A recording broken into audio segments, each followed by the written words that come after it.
Hello, and welcome to another stream. Hope everyone's doing well. Oh, look at that, that's awesome.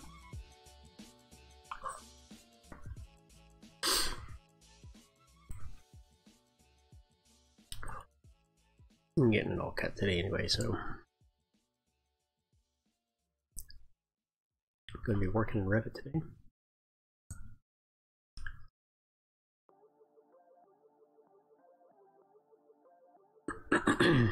Doing a couple things actually. Uh-oh.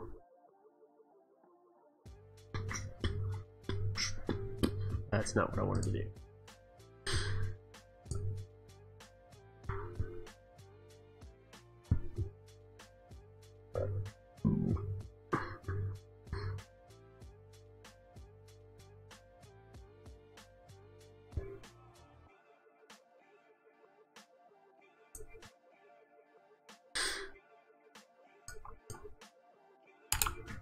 All right.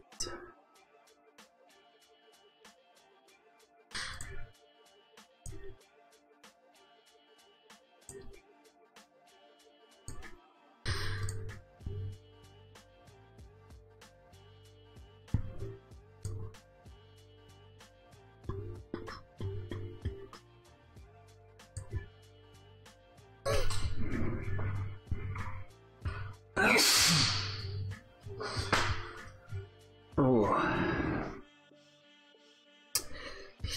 must be springtime.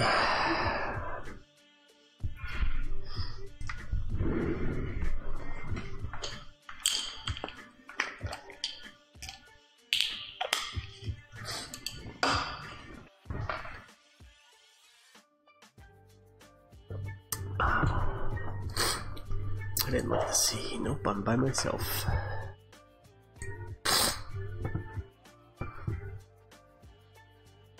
Wow.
That is just a solid green pitch.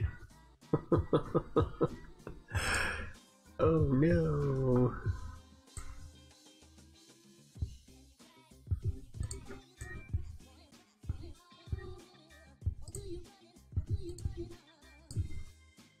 Let's try that again.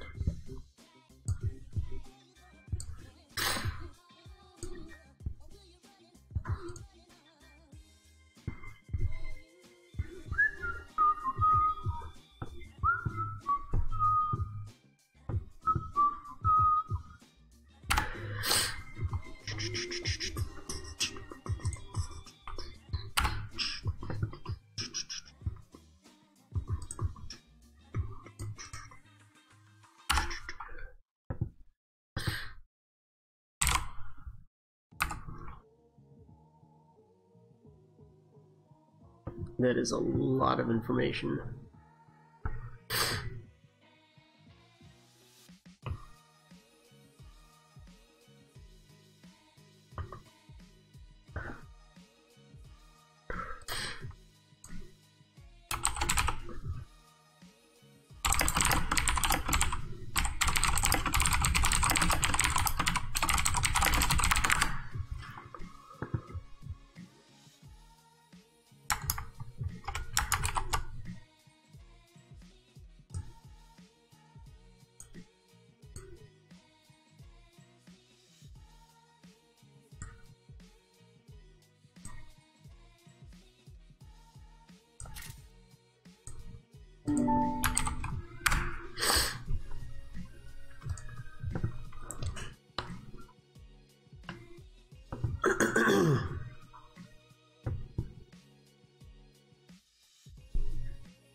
Oh man.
Not what I meant to do, Gibson.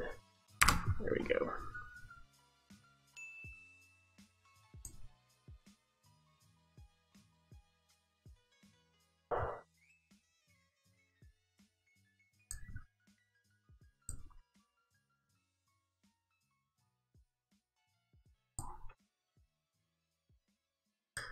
Oh, where is it? Curtain photo. There it is.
Can I print this to PDF?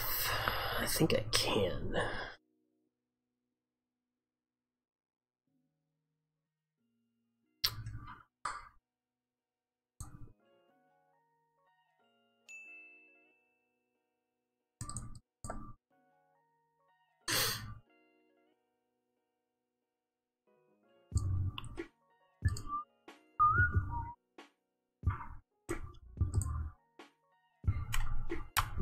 Can I do this?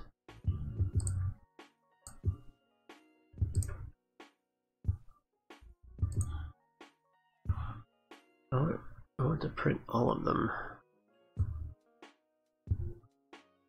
I don't think it's going to let me do that.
No.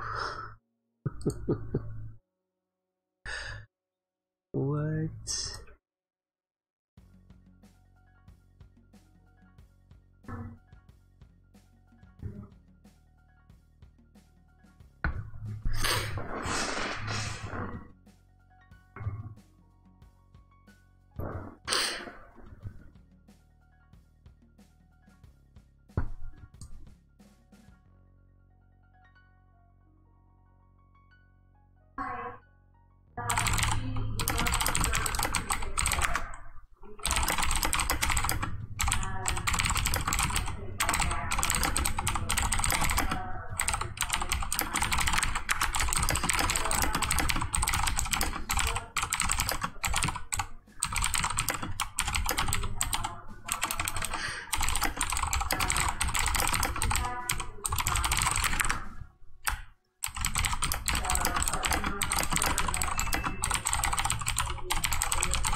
This is just silly.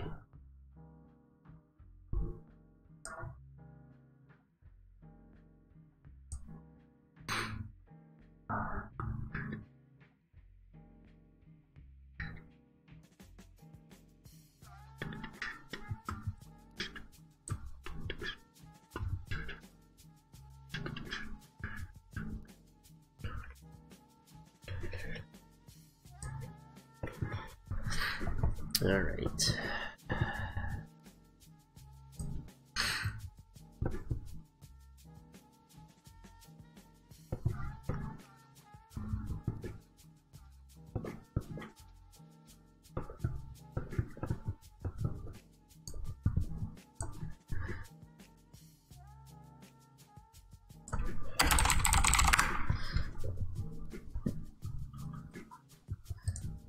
So if I can't use a PDF, what I'll do is I'll set a dimension type to know that it's been checked, so I don't spend time going back and reviewing things that I've already done. It's like, this is not right.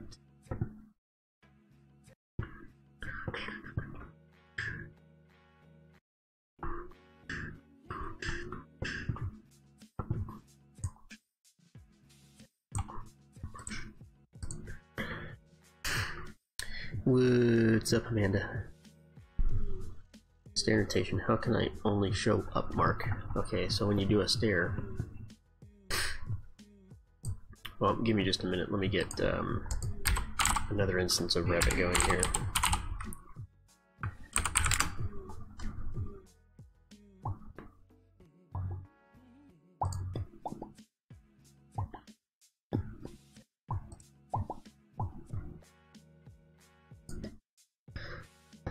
Alright, while that's going, I'm going to come in here and check these guys right here.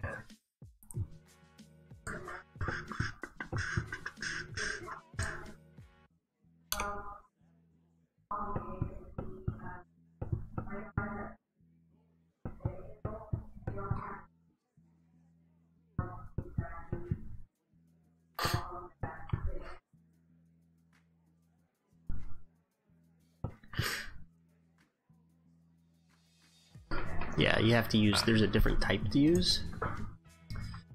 So let me, I'll just use the sample project again.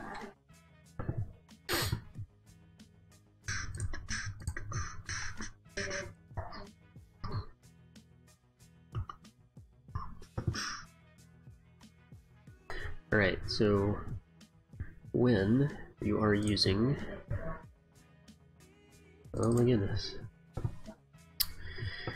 When you're using the, feel like this says down, and you only wanted to show up, when you select that guy right there, what is going on? Okay, this is not working. Alright, let me make this guy right here, finish that. Okay, this one actually shows up. Oh, I was looking at the wrong thing here. So it says automatic up down. If you change this to the fixed up direction, usually it'll just change it to up no matter what view you're in. So for instance, if I go to level 2 here,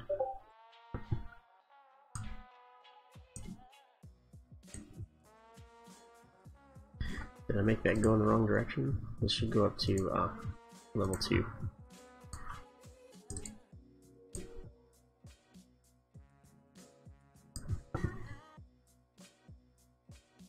I don't know if that's working or not.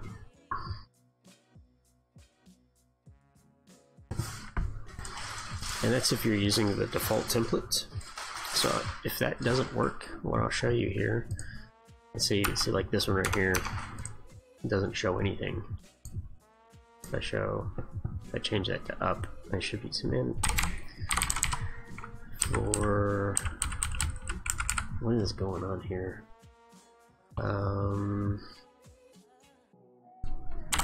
Room, it's not room tags, it's the color, what is it? It's color fill legends. Oh my goodness.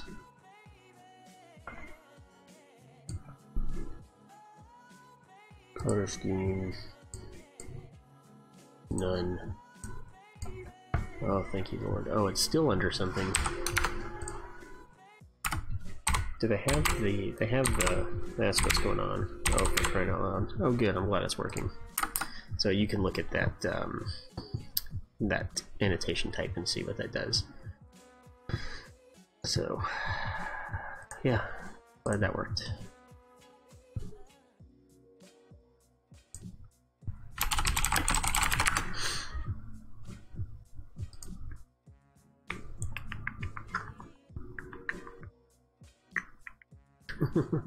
Always, the first rule is always check your options bar, and then the second rule is check the properties.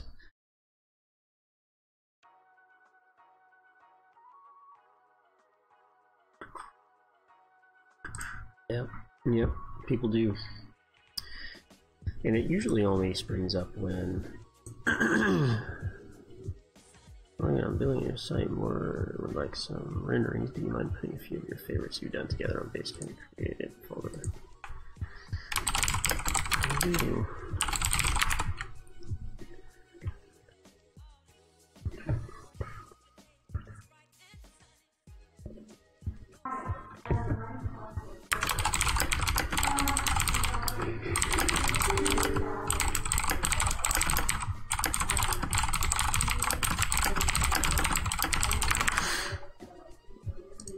Alright, I've got to take a quick break. Sorry about this. I'll be right back.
Alrighty. What's up, Amanda?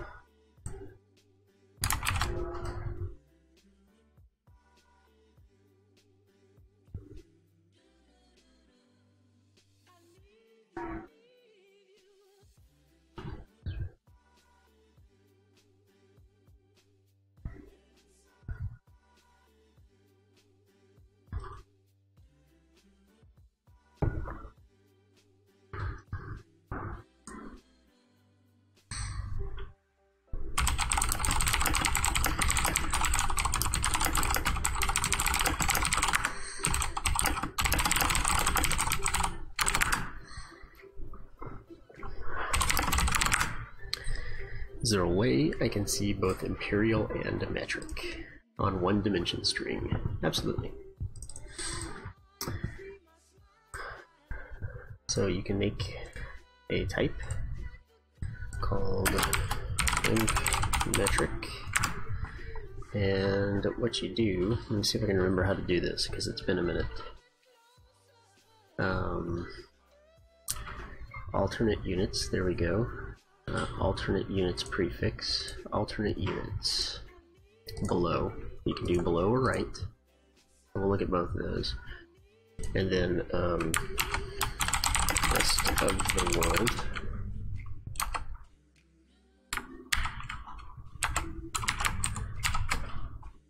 Okay, so this will be right. Should be to the right of it. And I'm going to hit OK. And you can see it's 15.8.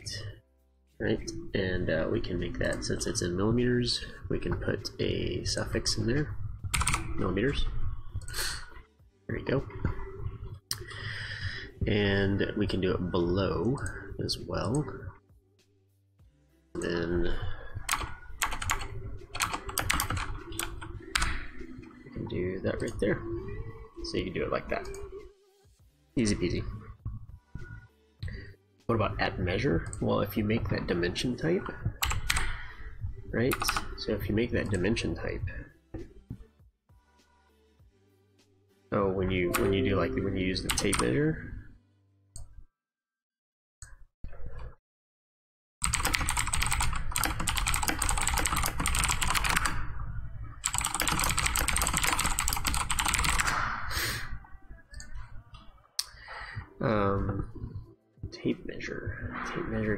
tape measure.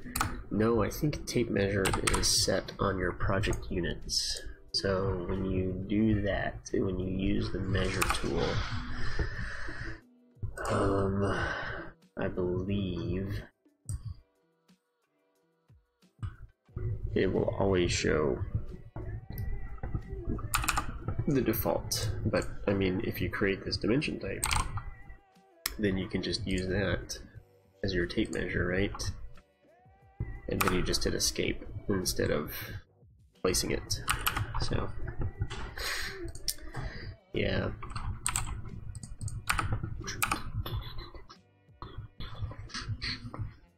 So what I want to do before I mess up this set, I'm going to duplicate this with detailing. I'm going to come back here and I'm going to reset this. And what that'll allow me to do, this is the check set.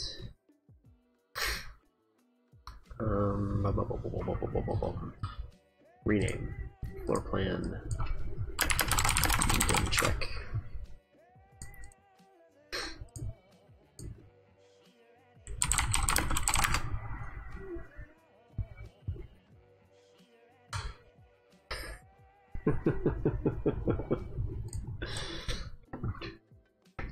Alright, so what I can do now is I'm going to duplicate this.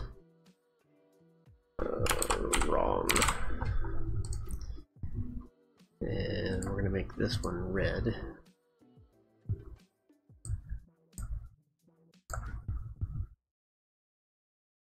Make sure that looks right. Checked. Okay.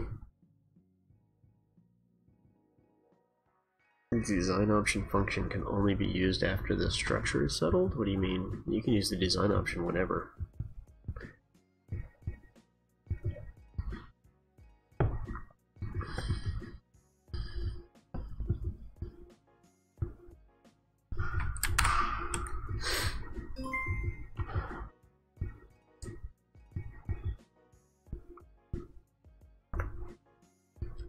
Ooh.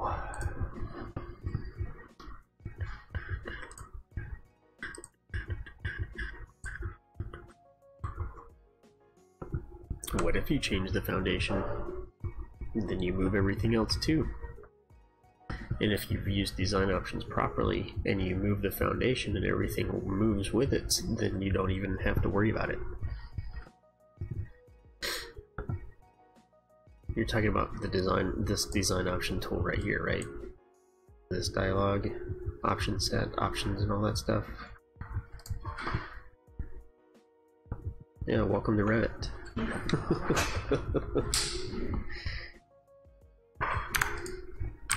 If you use it properly, you don't have to worry about that. Okay, so this is wrong. What else is wrong here? That is also wrong. I think there's not actually a dimension there. So it's hard to know for sure.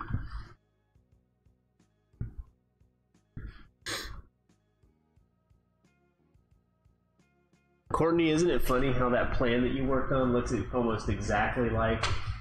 Huh? Isn't it funny how that plan that you worked on looks almost exactly like that Lambton? Yeah, a little bit. I mean, that's just uncanny. They went the opposite direction with the bathroom, but I mean, that's just... Yeah.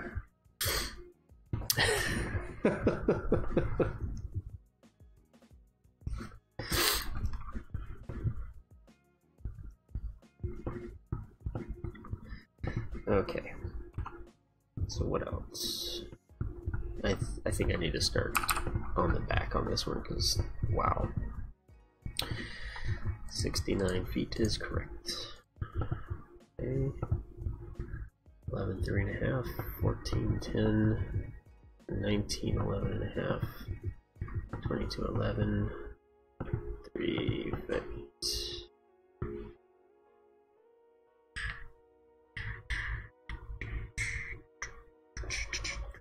What's up, Black Rabbit?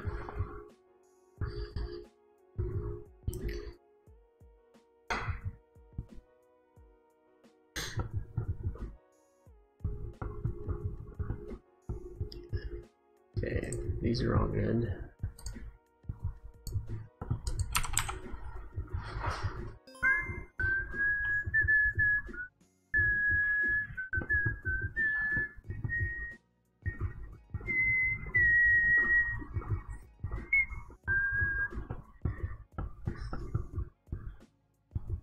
That's good.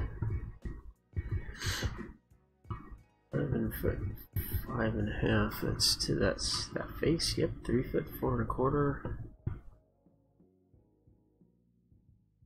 And then we'll say that that is also correct. Okay, that's good. Hanging in there, you know, doing all right. There's no stair in there.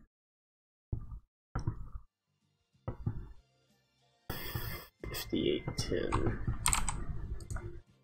is correct.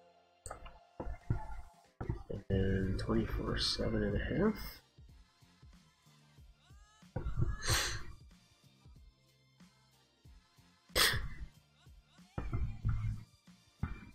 Nine foot 8, 6 foot 1.5.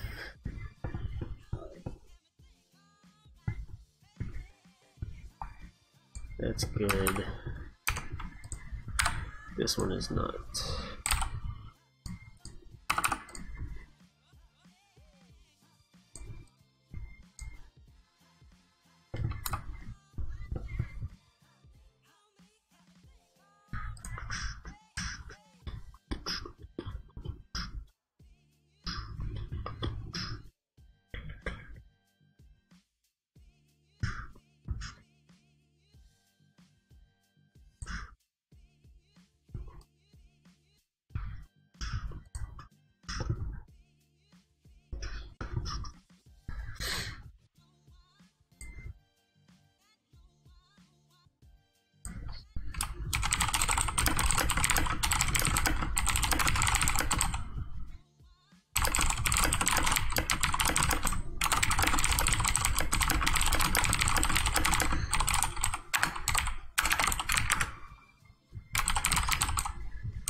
Yeah, 12, 11.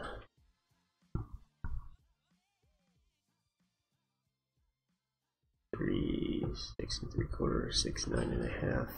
That's kind of weird.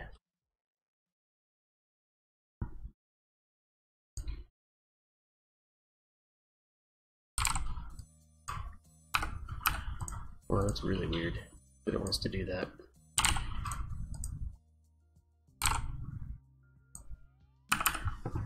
Huh.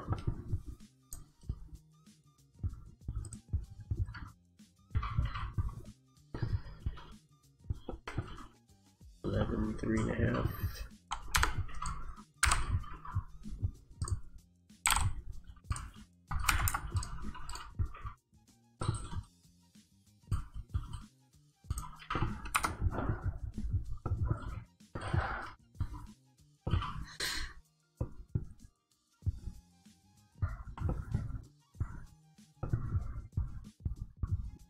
Nine and a half, 4. And then there's no way to know what that is.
Oh my goodness.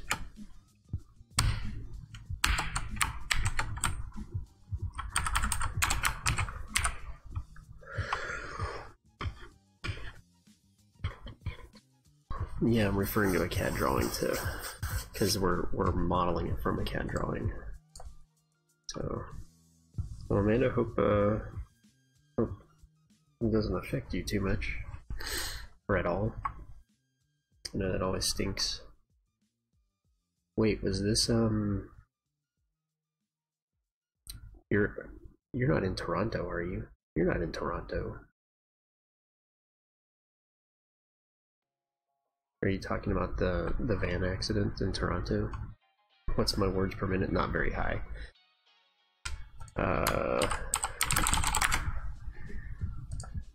We'll see.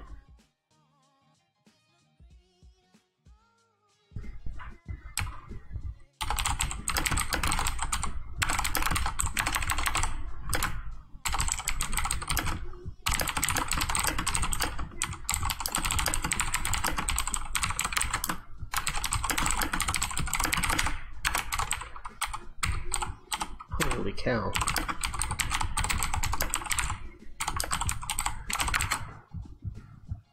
There you go, about a little less than 60. I think I've hit 70 or so before, but...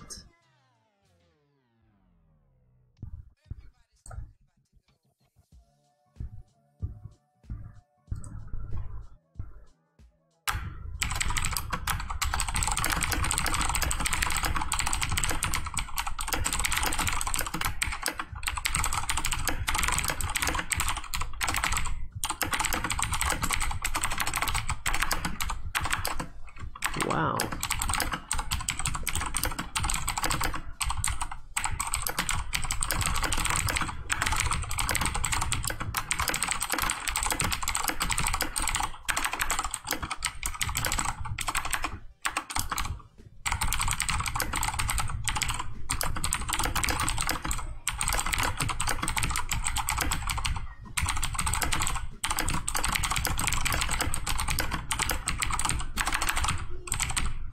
There you go, about 70.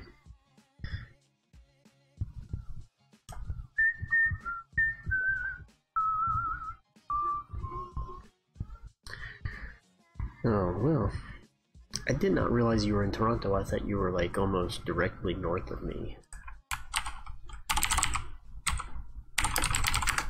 Well, I'm sorry to hear that. I hope everyone that you know is safe and okay. That was pretty horrible.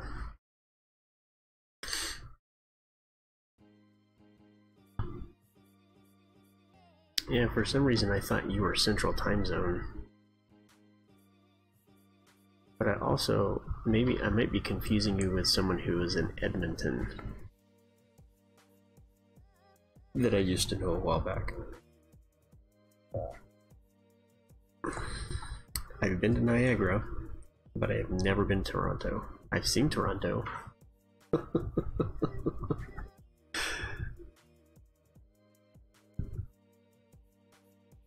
Yeah, I think they were maybe even looking at it being terroristic act due to the nature of the event. 18, 1.5.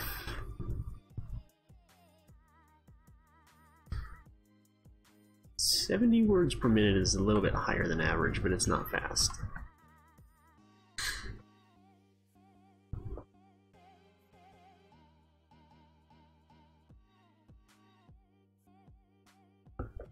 This is a very poorly dimensioned.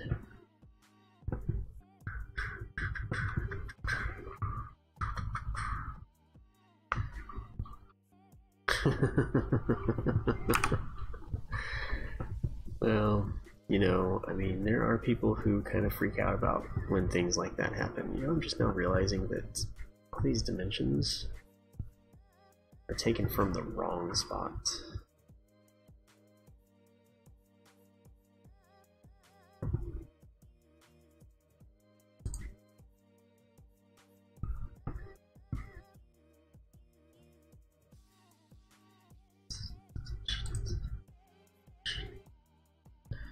Oh. Isn't that interesting? Layers. Let's turn off roof.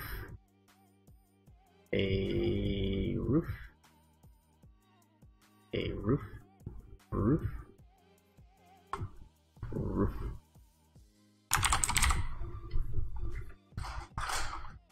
That layer doesn't exist in this view.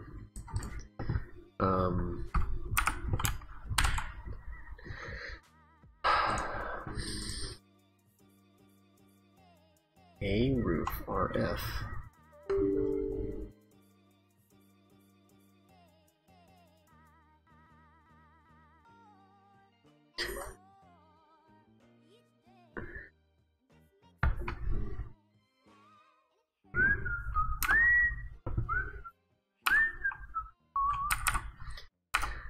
By the way, Black Rabbit, looked at your portfolio. That's 57 pages of a lot of information to disseminate.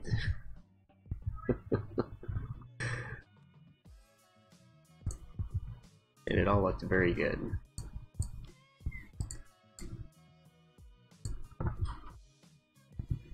So I don't know why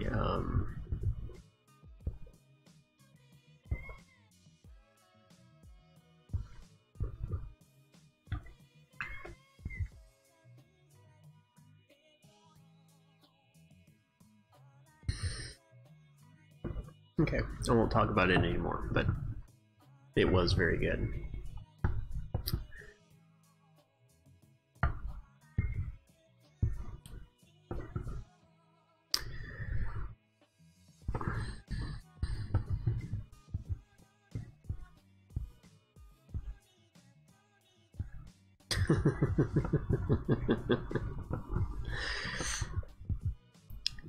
I am so confused about how to check this because so like this is supposed to be I don't know, navigation appearance, no, I mean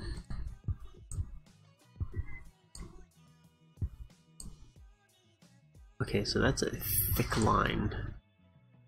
Okay, so that line is sitting on top of wall foundation, and then this is wall ST exterior. Okay.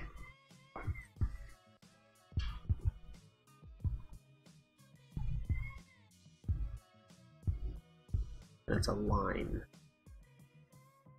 Properties, geometry. Okay.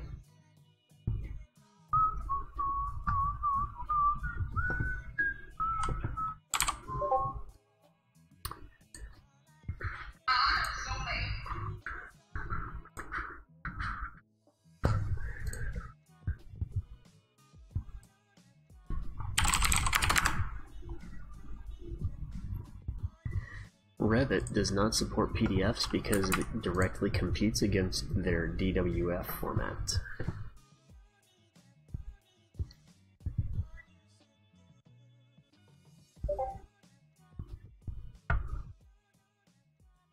No, Revit does not import PDF. No, it does not.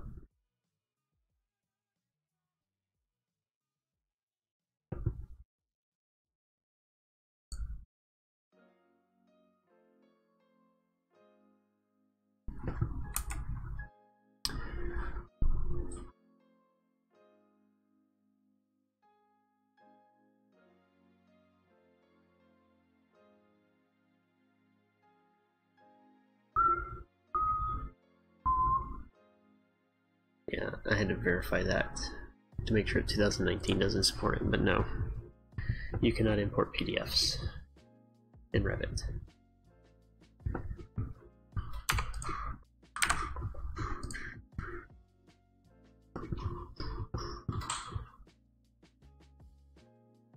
Actually, that means that all of this is wrong.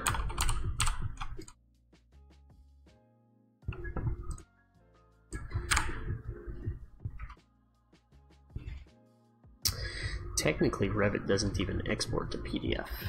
It can print to PDF using third-party software, but natively it does not export to PDF. It does natively export to DWF, which, as of last year, Autodesk has begun actively developing again.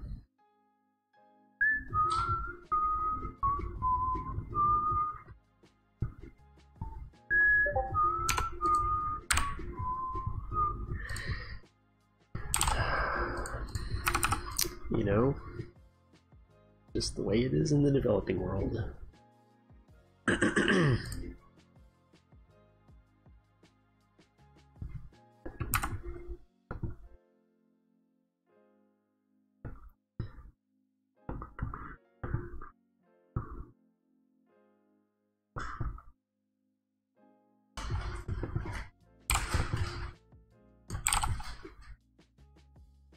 Oh my goodness. My neck is doing this weird thing.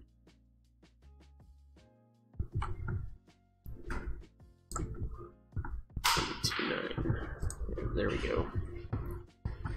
These are all wrong.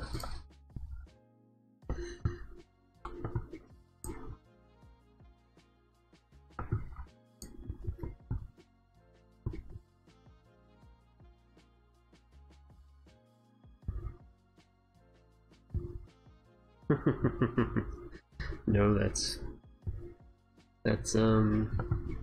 definitely an American colloquialism.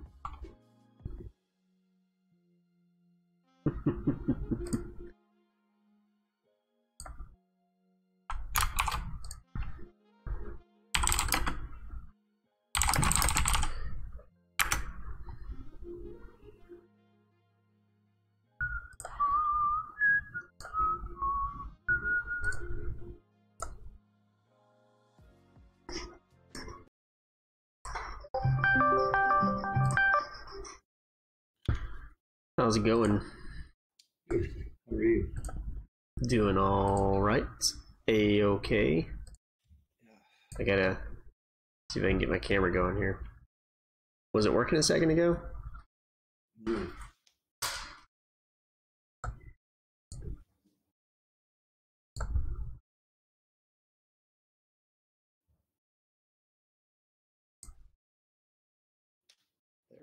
Hey, we got, you know, I walked out of the house today and I was thinking, you know, I bet Jerome's gonna want a video chat today because I guarantee you we're wearing the same shirt.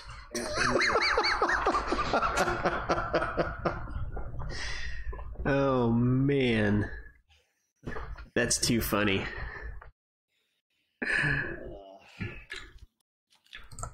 How'd it go yesterday? It went pretty well. Kelly's he's in a position where he really doesn't even need to work. Right. He wants to work for 12 more years, and he wants to find something that he really wants to do. And his frustration is that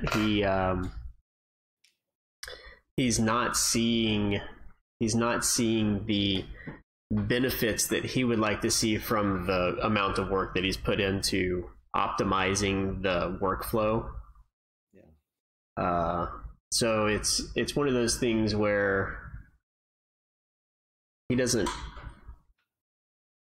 an opportunist, so he's looking for an opportunity that maybe entices him a little bit to see what he wants to do. I tell you what he was really intrigued by is he recognized that this is something new, and he was interested in the idea of helping that become something more than what it is right now.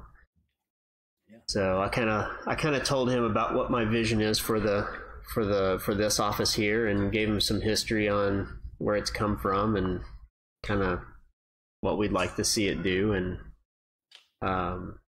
it wasn't something where we ended the conversation where he was just like, yeah, I'd like to start next week. But he wants to, and this is kind of how Kelly works. We ended the conversation with him saying, I want us to have lunch somewhere public, where people from KSQ can see us talking.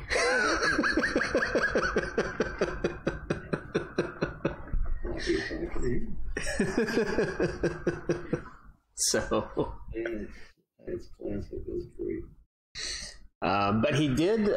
He was giving me information for somebody that he that's kind of in his same situation. Was a licensed architect for 13 years and is kind of an opportunist, always looking to see if there's a different opportunity out there. More of a apparently he's more of a optimization kind of person. Okay. Where he doesn't the way Kelly described this guy was he doesn't care how long you've been doing something. If he finds a way to shave 50% of the time off of it, he's going to do it that way. Okay. So that, you know, and I thought that was an interesting way to describe somebody, but I understood what he was saying. So yeah. But you know, I'm always looking for efficiencies, but so many people look at only the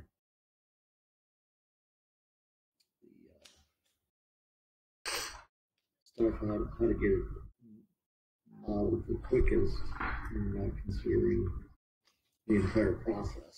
Yeah, and that's the battle that we have. That and training. I think if people were trained better, they would take advantage of a lot more of those tools. Yeah. Like yesterday, I was trying to do a sloping beam system, and it took me 45 minutes to get the thing to do what I wanted to do. Well, you just got to do more of them. You got to stop modeling in place and just do more sloping beam systems. Right. That's exactly right. I thought about calling you, but I'm like, no, I have YouTube right here.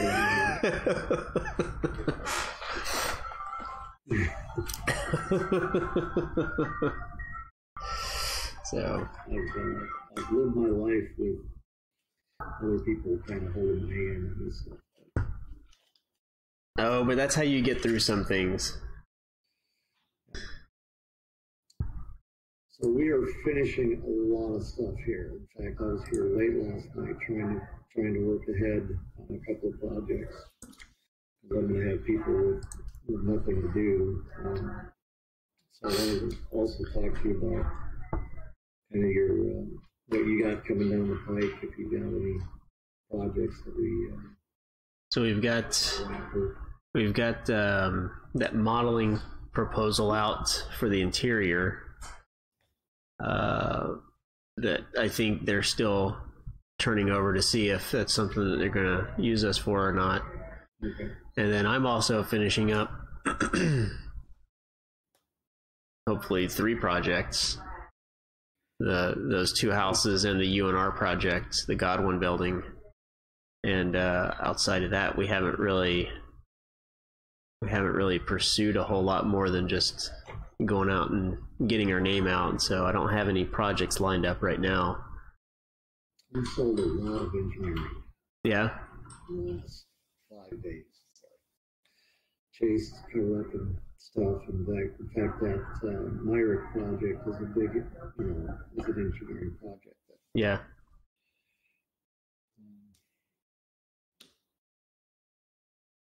So we've got a lot of cleanup work that, and a lot of stuff out for approval right now. So I don't feel like we're running out of work. It's just we've got a bottleneck. Yep. Design stuff. So. Well, and I was just thinking over the last few days here that I gotta figure out a pipeline somewhere. I gotta figure out where to go and find that work. You said you had that other builder that was. Yeah, and I think he's going to. the more I get to know him, I think he's going to use us for some work, but apparently, I mean, he's really cheap, Jerome. He doesn't want to spend a lot of money.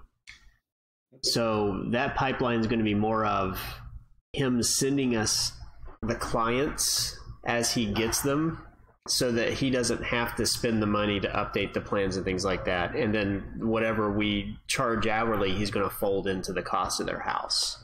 Okay. So it's one of those things where I think we'll be getting some work, but it's going to be a slow stream. Yeah. It might be once a month, once every 2 months to begin with. I really, they aren't, their main source of income is not building homes. It's their home vestor. They're home vestors. Are you familiar with home vestors?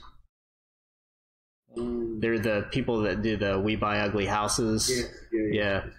So that's their main thing, and then they build some spec homes and some custom homes on the side. And they've literally, over the last 3 years, only built from one plan. Really? And that's why they brought it to us, because it was all white out and red marks, and his subcontractors were starting to complain about not being able to read the drawings.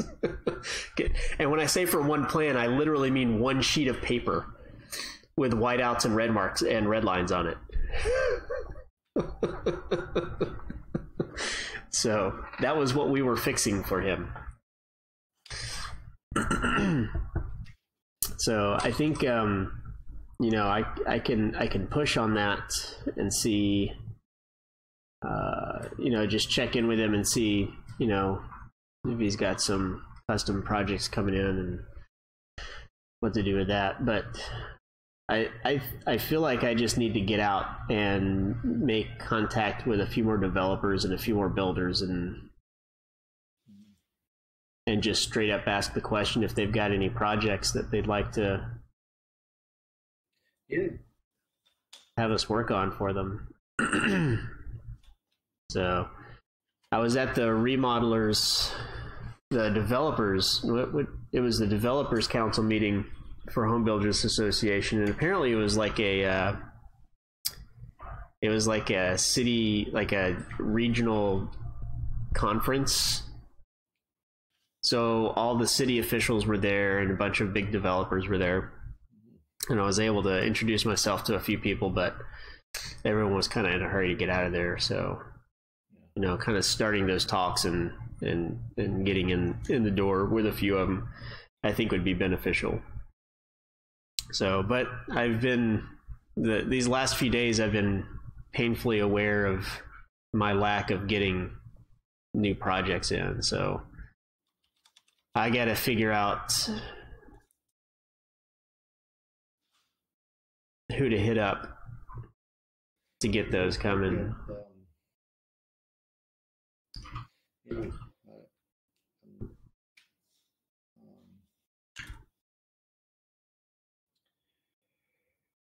I don't know. I don't know if there's some kind of advertising that we need to do, or. Well, I was thinking about doing some kind of direct mail campaign, and I know getting straight out to the builders is where you built your customer base from before, and I was almost wondering if we did some kind of direct mail campaign, not directly to builders, but just to residents, if that might hit a few people that maybe are business owners or developers or people looking to build a new house and they want to design. Just emailing, or not emailing, but direct mailing some of our flyers out to people. Well, rather than doing that, let's think about maybe hosting a mixer. Okay. Hosting for doing grand opening events. Okay. With the building association. Okay. Well, so we've. Is that your space there is going to speak more volumes than. That's true. Postcard. Yeah. That's why we invested like we did there to Yeah. kind of show off what we can do. And, Okay. So we have two opportunities for that, or we can mix it into one. We still need to do our ribbon cutting with the Bixby Chamber. yeah. So one of the things that we were thinking about doing was the ribbon cutting, and then follow that up with a mixer with the Home Builders Association. And I've been talking with Gabby at the Home Builders Association about some ways that we could do that. I don't know that it would be like an official HBA event, but it could be something that we could put on their calendar as a get together. You know, and they do it by those councils. I don't know if you guys have the different councils, like the Builders Council and the Developers Council and Remodelers Council. We've got 3 counties that are in this Yeah. association, so they do everything through county events rather than Okay. coastal events.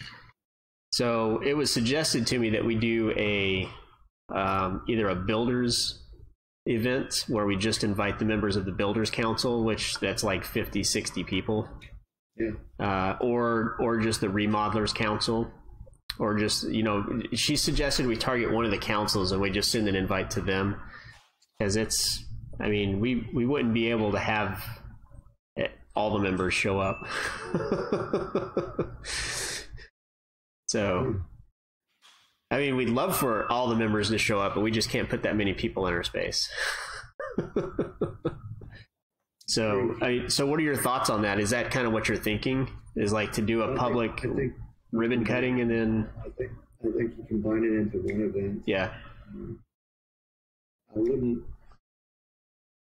So What I'd do with the chamber is, rather than a ribbon cutting, let's just have an open house with the chamber and an open house with the building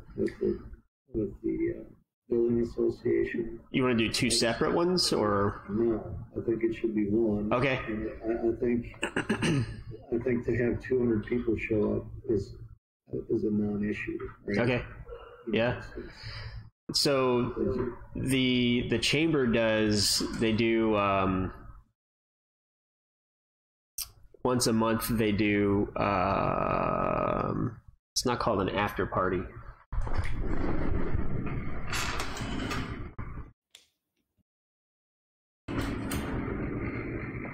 They do an after hours. Okay. So we could see if we can get on the calendar for their ribbon cutting is something where they stream it to Facebook, and they invite the chamber members and sometimes government officials out, and they advertise it in the local Bixby news, the community news and stuff like that. So that would get us in front of a few more people not attending the ribbon cutting. So that's why I was thinking that might be a good idea. And then afterwards, they sometimes do an after hours, which we could sponsor basically at our place, and then mix that with the HBA invite. So we'll work out the logistics for that. We'll kind of put them all together. I mean, does that sound okay, or was there a reason that you didn't want to do the ribbon cutting?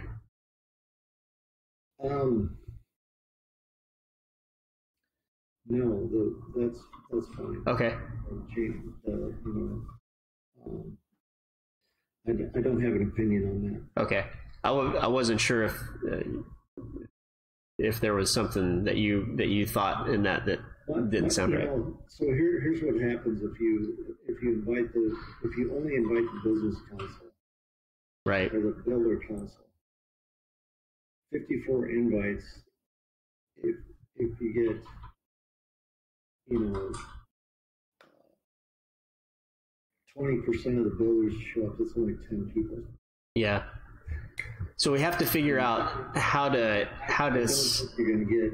Yeah. I don't think you're going to get 50% of the builders to show up. So I think we have to figure out how to set it up as a. I'll work with Gabby and figure out what we need to do in order to get an invite out to all the HBA members, because that's basically what we want to do, right? Yeah, because the thing is that here's how this works. is that, you know, I've got people that I've never met that are referring clients to me Yeah. because they know a guy that knows me, right? So that's what happens with these events. It's really a network situation. Yep. That's, and I think, you know, to have our beers and drinks we had 120 people show up to our last mixer, and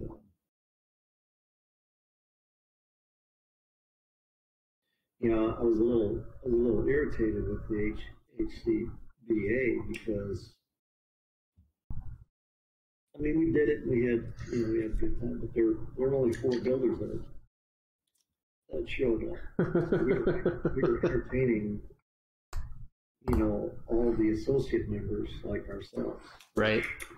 It's fine because those people, you know, they know me and we're creating a network opportunity for them to talk to builders when none of the builders showed up. Yeah.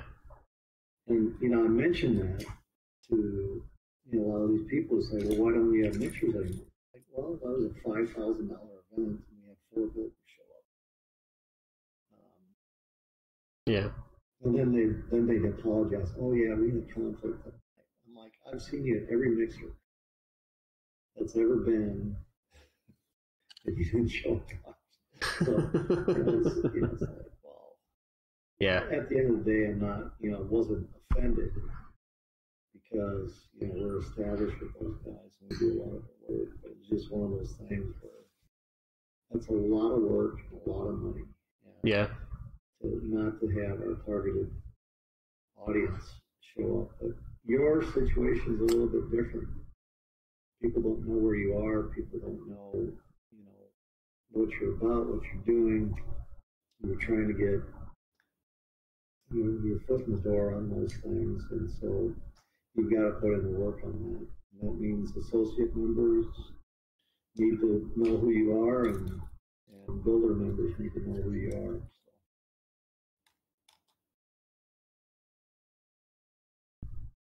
Okay.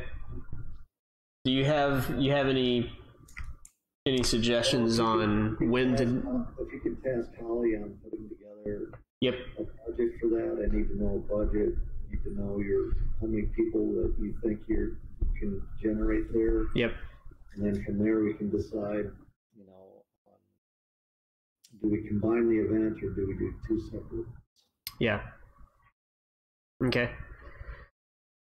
So I'll also, I'll get her on getting some information for that. Do you have any suggestions on days of the week? I'm assuming you typically do it after hours, like we do 5:30 to 7 or 5.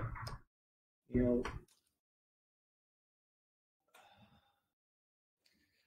they always have the events here on Tuesday evening. Yeah. And the reason why is the weekend's over and people, it's good.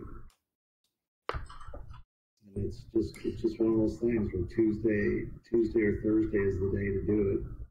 Yep. You avoid, you know, people that go to Wednesday night church, you know, so they're not going to church, they're not watching Monday night football. You know, it's just one of those days that, you know, Tuesday evening is I mean, normally no one has plans for Tuesday. Right.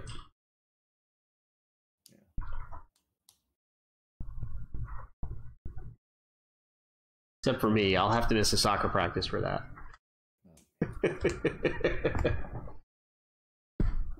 Which I'll gladly do. I was gonna say maybe we could get Holly to for you. So. Well, I'll have to get Courtney trained so that she can run the VR station. She already knows how to do that. She does. Yep.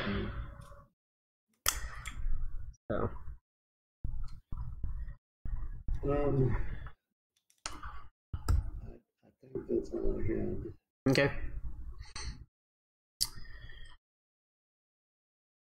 I didn't get nearly enough sleep last night. This coffee is not kicking in, so sorry if I feel a little, seem a little groggy. That's okay. Yeah, I went to bed earlier than I intended to yesterday. I just had so much going on that my brain just finally stopped producing what it needed to.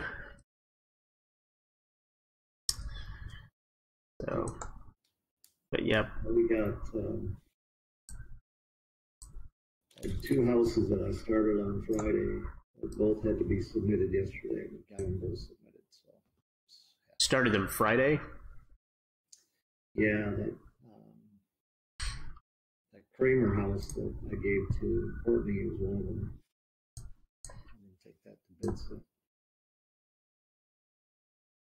And that hangar house, which was panic.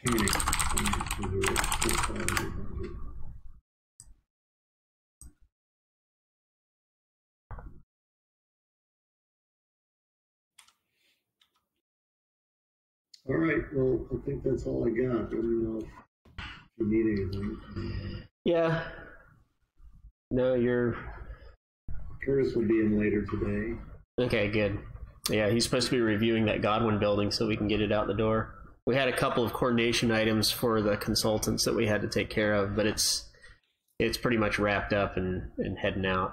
So that was, I completely dropped the ball knowing that UNR goes at $100 an hour. And I was doing all my that's only the architectural number.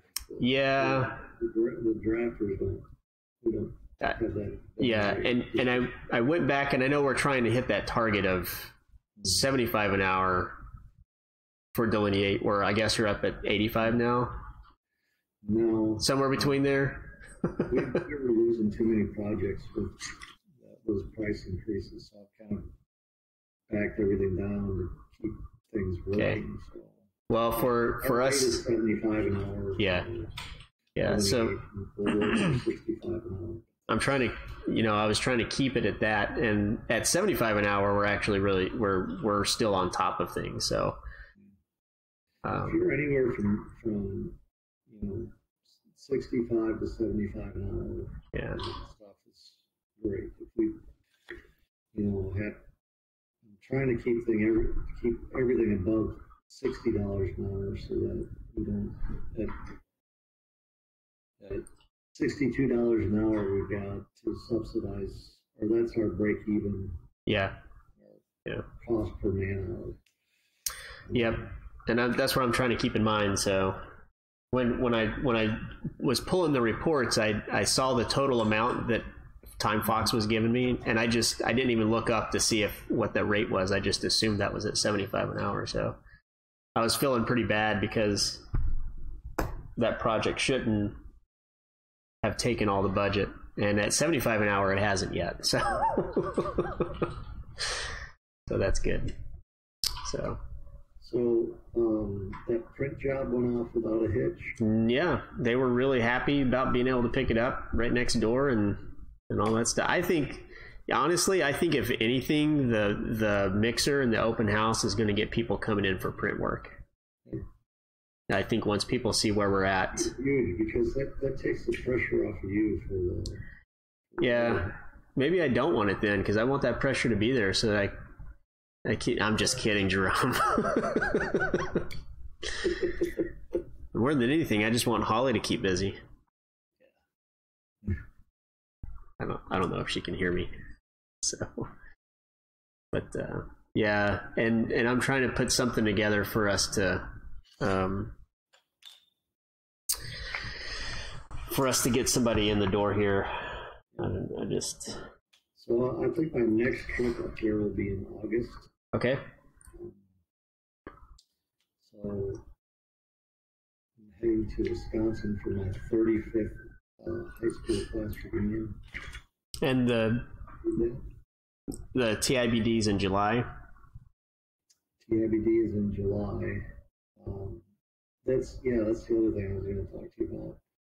is, you'll have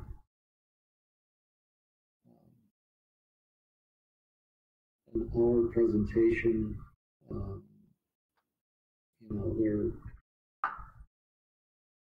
You've done those before, haven't you? Have you taught at some of those other conferences? I haven't taught at a conference, but I've taught classes before. I know. Oh. Yeah. Is it mostly residential builder? This is TIBD, so it's mixed, isn't it? It's so what I'm trying to accomplish there is not so much talking these guys into VR. We want to show the upcoming capacities, the technologies that are coming up, and then because most of these guys will never have a VR studio, right? But what we can do is put it in their mind that the idea of this is where collaboration comes in. Yeah. So many people are like, "Hey, this is my project," and for a guy that's there's one guy that is on the executive committee. He's 70 years old. He looks like he's 50. He's a great designer. Has had a great career, and you'll never convince him to invest in a VR studio. But what I think is an option that we want to put forward, and not so much advertising delineations, but just the idea that there's these services out there where you can take your project to the next level if your client demands. Right. And here's your options for the next level. If you want to get into the technology aspect, there's enough young designers in the room that they would be all gung ho about it. Yeah. So I think what I'll do is I'll gear that presentation towards how the workflow that we use from BIM leads right into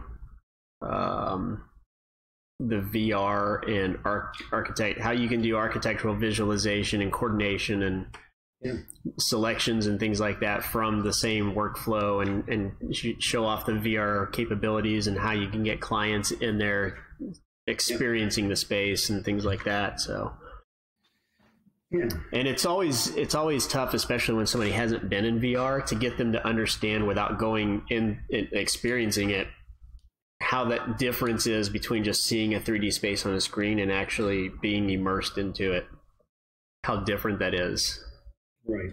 So, but well, I think we set up the studio there, get some demonstration. Yeah, absolutely. We can do that. By then, we should be able to be able to select materials, change materials on countertops and floors and walls and things like that. So, been working on getting that stuff going. Awesome. Great. So I'm just gonna, let you run with that. Okay. I'm not gonna really try not to micromanage that stuff. You're not gonna sit in there and give about 15-20 minutes on your perspective on VR. No, I'll introduce you and let you run with it. I'm doing our presentation on the TIBD tabletop for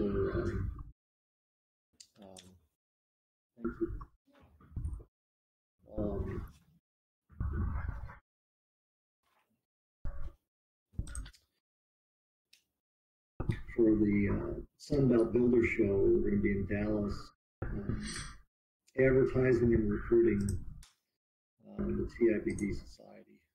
Okay. So I've got to put together our whole table and show them, as a member, this is what we're going to do for you, but you have to do your part, getting all of your social media and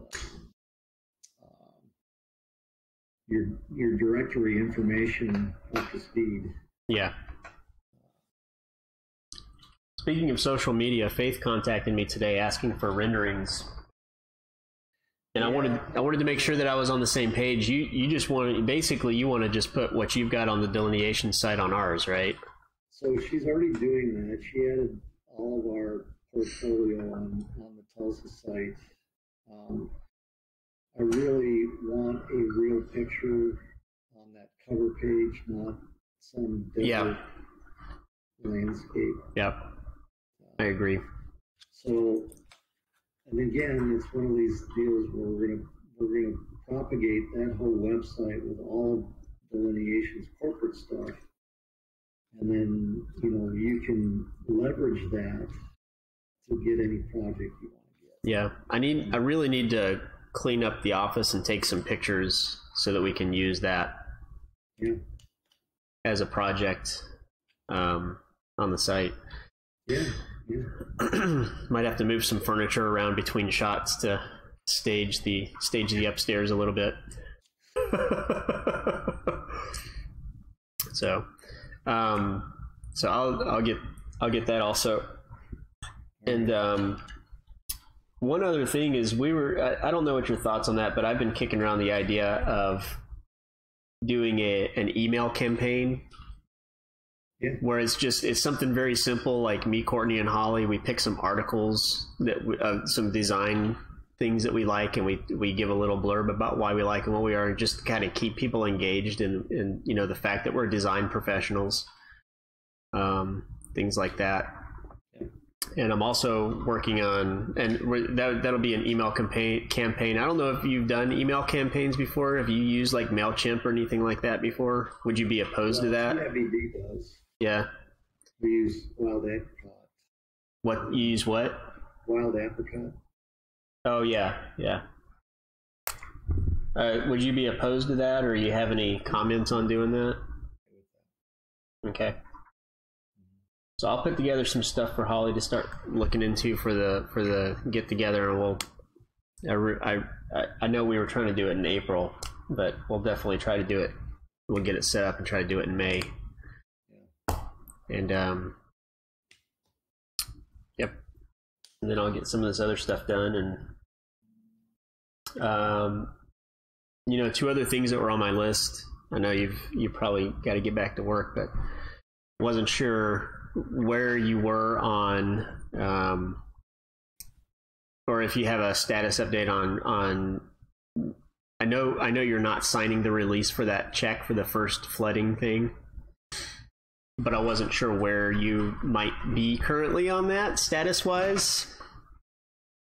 Did I tell you we found where the flooding was coming from? Where was it? So they hired a plumber to come out, and they scoped the gutter right there on our property, on the corner. And that leader goes all the way down through the slab, through the grade, down the height of the retaining wall outside the front of our building, and then it makes a 90 out to the storms. Yeah. And he said about 3 inches past that elbow was completely compacted. Yeah. So when we got a really hard rain, it was just stopping all the way up to the gutter, going all the way up to over the flashing, yeah, the coping, the parapet cap, and down into the wall. Yeah. So they took a 4,000 psi jetter down that leader and decompacted it. And apparently they said that ours was the only one that was clogged. Weird. So we shouldn't be having that issue anymore. I will tell you, I've been hearing rumors that Eric is working on getting the complex full so that he can sell it. Yeah. And I think part of that, the part of that includes they're planning on re-roofing our building. Yeah. So I don't know when that's going to happen or anything like that. I know they're still going to. I'm pretty sure that they're still going to come in and scope the wall and check for mold and mildew. We just don't have a timeline on that yet. So we the concrete guy who did our front desk still owes us coming in and finishing that up, and we've told him, and he still wants to finish it, but we've been telling him to hold off until we knew what was going to happen with everything else. So I'm kind of thinking we just have him come in and finish it at this point, because there's some cleanup on the walls where he got some concrete on the walls, so he's going to need to come in and touch up and take care of that stuff. But just thought I'd check and see where you were on all that. Here's my issue with it. It's just going to be a fight, because it's like, no, we're not. Why would you even ask that when it's your liability? Yeah. Why would we give up our right for something that could possibly be an ongoing problem? Right. So it's so here we are. It's like we don't get compensation for our damaged furniture, and the only way that we get compensation for it is to waive our rights. It's like it's evil. It's stupid. I'm not doing it. I'd rather take the loss myself than to bother that guy and say, yeah, dude. And it's all about upper hand crap, and it's type A bullshit that I absolutely hate. So do you want to just refuse to participate? So okay. I don't know what to do with it. Well, leave it unresolved, because. Well, I think if you wanna do it that way, then and you can tell me if you feel like this is playing that game and you don't want to do that. But I think it's worth just sending a response saying, hey, we're not going to sign the release. We're just going to keep a running tab of damages caused by the flooding in the building. And once that hits I mean, I don't think we even have to say it, but once that hits a small claims amount, then it's an issue that he has to take care of. So yeah. I mean, yeah, you can write that email. Yeah. But I'm not going to sit there and waive our rights because he's pissed off that we're actually filing a claim. Yeah. Against this crappy building. Yep. Okay. So I just didn't want to leave it sitting too long, and I think at least giving him notice that if he doesn't want to pay us for the damages caused by poor repair to his building, then we'll just keep track of how much damages, what our losses have been. So yeah, and then it's hopefully this fixes it. I wasn't very optimistic about the windows. I was hopefully pessimistic about it. But I'm actually more optimistic about this. I told them when we were first talking about it that it felt like it was getting into the wall up over the parapet, and it makes sense because it never happens when it's a light rain. So, yeah. Anyway, I think that's pretty much it. Yeah. All right. Well, I hope you have a great day. I hate to end on that conversation, but hope your coffee kicks in and you're able to. Maybe you need to go grab an espresso. We just found out that there's a Dunkin' Donuts and a Five Guys going in. Oh, nice. About a quarter mile down the road from us. So. Right next to the Einstein Bagel Company. I wonder how they're feeling about that. So. Bagels and donuts. All right. Bagel eaters. Yeah, no, I tried bringing donuts to the Friday morning meetings and nobody would eat them. So I ended up taking a dozen donuts home every Friday, which my kids loved. Tina brings donuts every Friday. That's awesome. Donut day. So, all right. Well, I'm going to get going and blowing on some of this stuff. So. Okay. Sounds good. We'll talk to you later. All right. Have a good one. Thanks. Bye.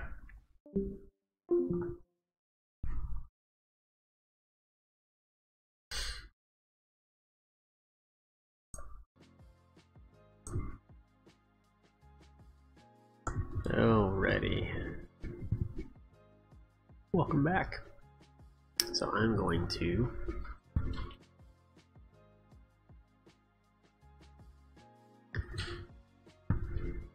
get some people going on some of this stuff.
I can never spell that right.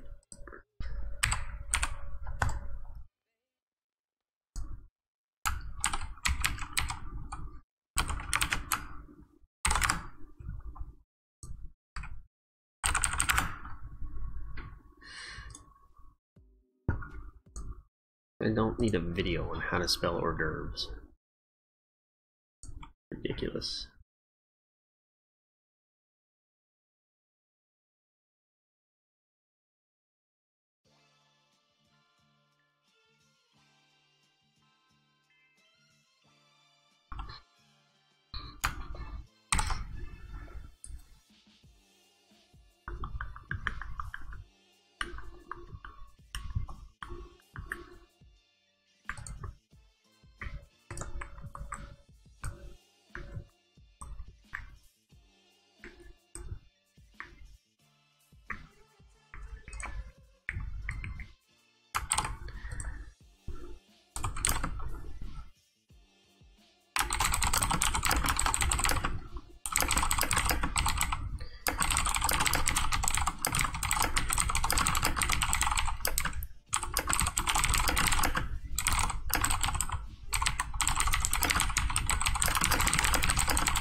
Okay.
It shows that I'm playing with Revit architecture because that's what I've told it to do.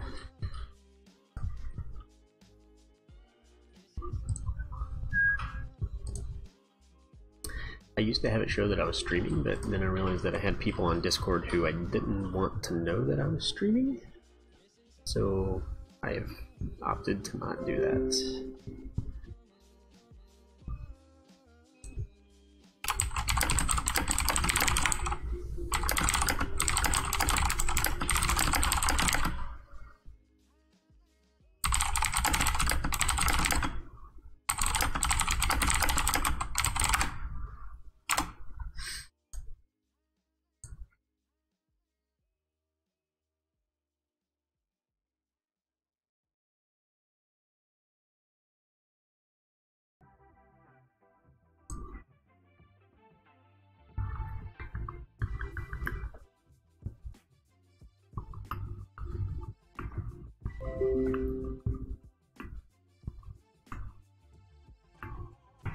What am I looking for? I have lost track of what I'm doing here.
So, I mean, we communicate. Our office is all about communication, but we try to get into the habit of not just yelling or communicating across offices. That way, when we have more people here, people can work without being interrupted by other people. So it's all open space. So we use Messenger to keep conversations project-oriented, and not distracting to other things going on in the office. But this right here that I'm using, Basecamp, is more about setting up tasks and deferring tasks to people who are needing work.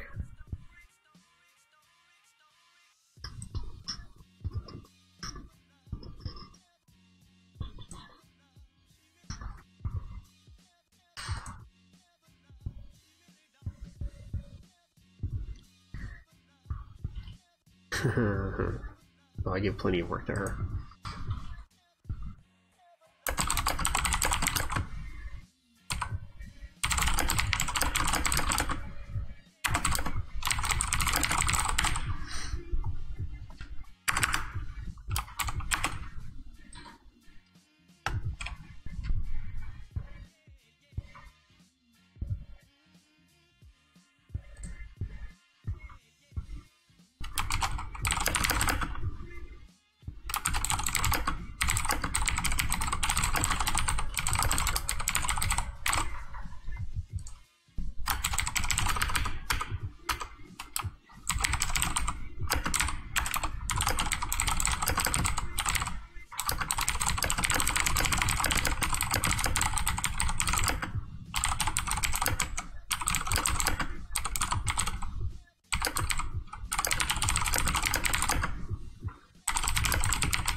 This is called Basecamp.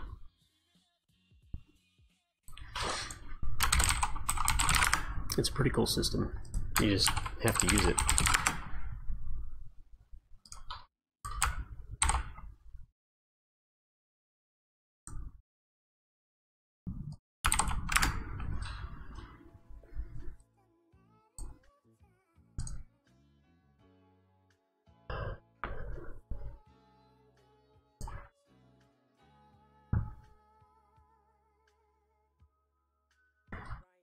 I need to go grab some water here in a minute.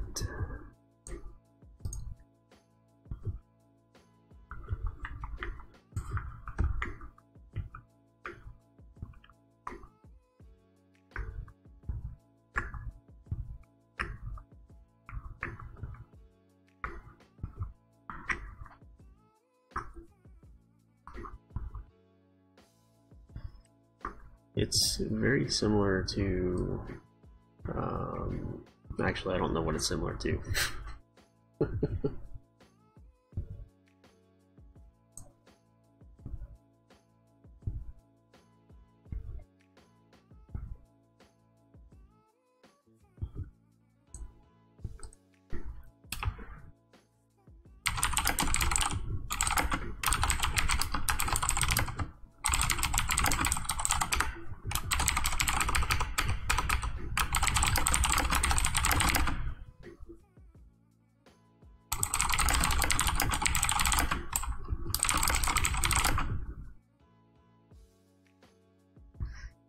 No, it's not free.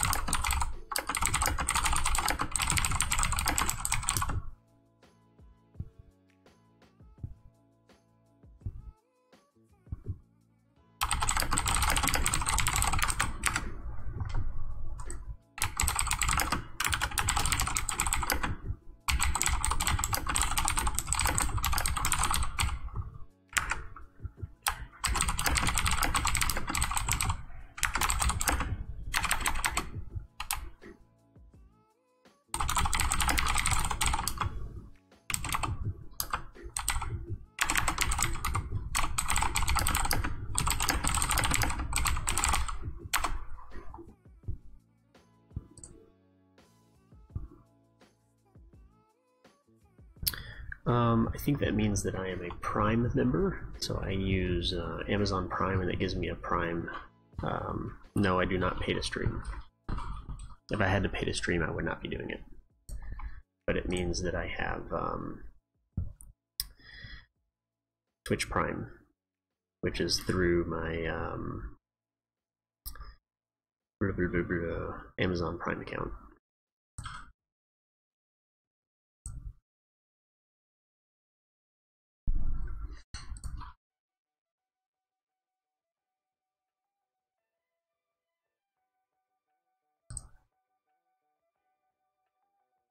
All right, I'll be right back.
Alright.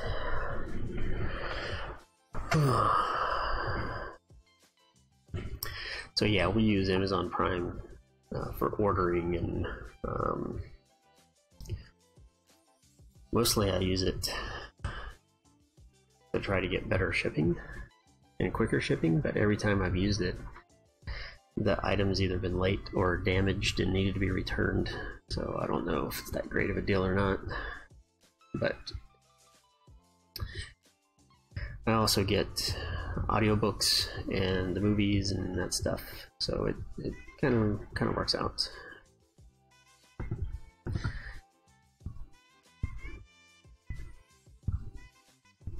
A fox says all sorts of things, but this is a wolf.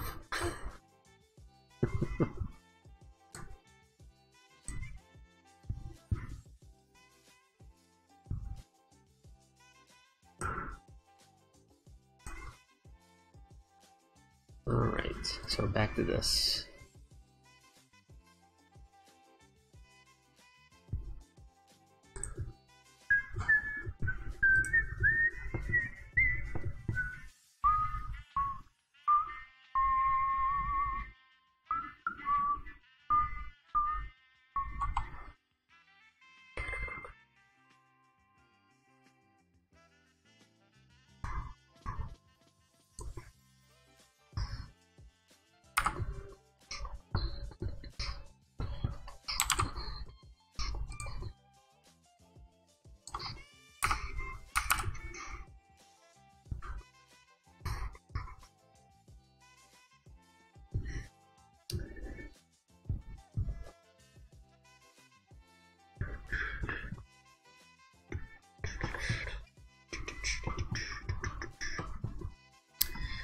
I have a mild fascination with wolves.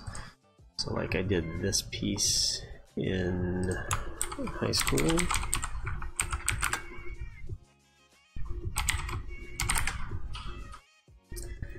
This is a pencil on paper drawing that I did back in high school. And then I did this one when I was learning how to do digital media based on a tutorial, and I really liked how it turned out, so I keep it around. And then I had an opportunity. This was actually at a dog park. This is a half wolf breed. Beautiful dog. So, oh, well, thank you. You're pretty gifted too, based on what I saw. There it is.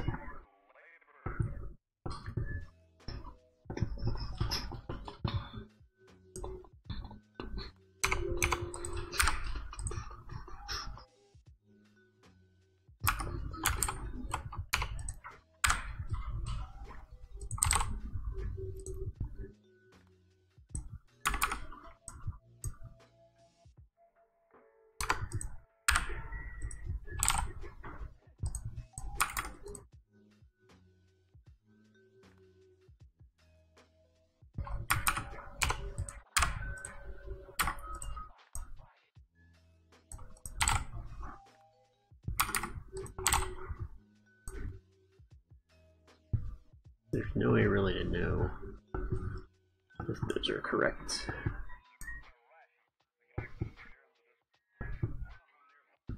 Okay.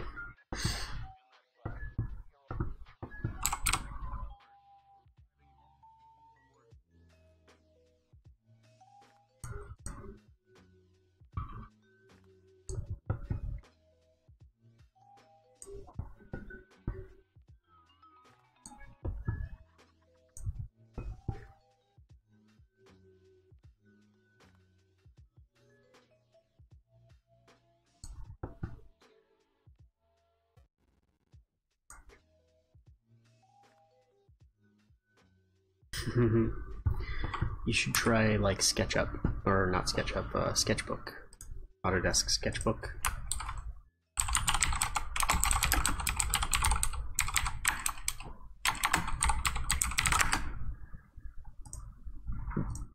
It's fairly lightweight.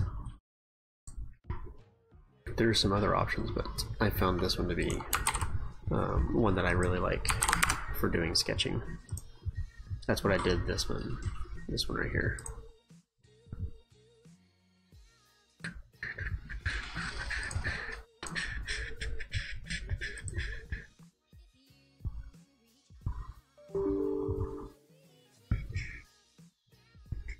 Can't ever find the tab. SAI.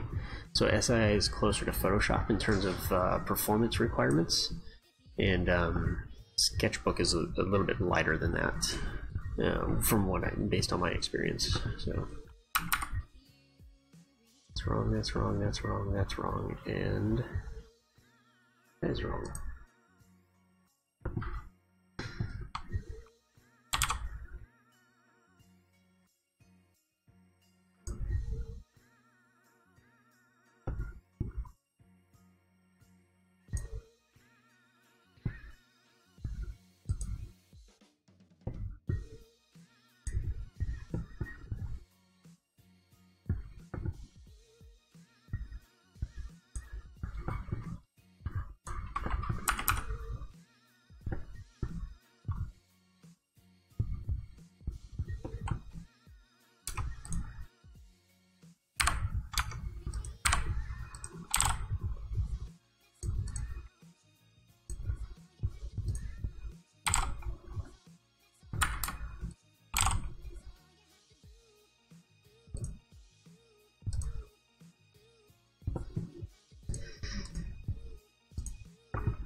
For Sketchbook, there's a free version.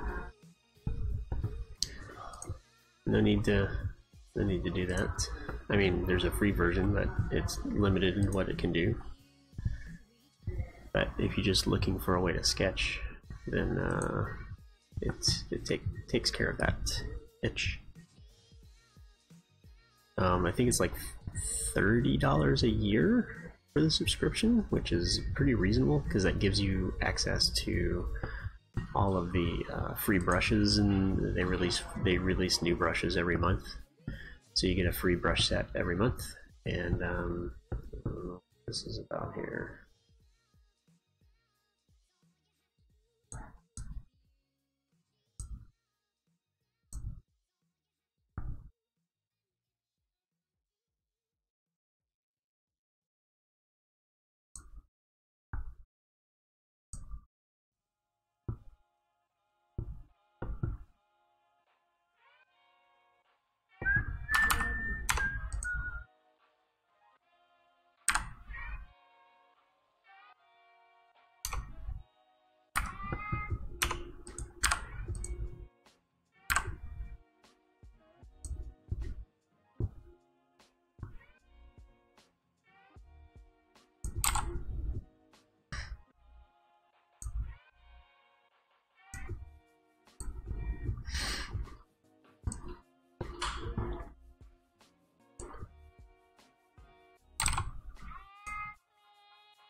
Okay, so I think what I need to do here,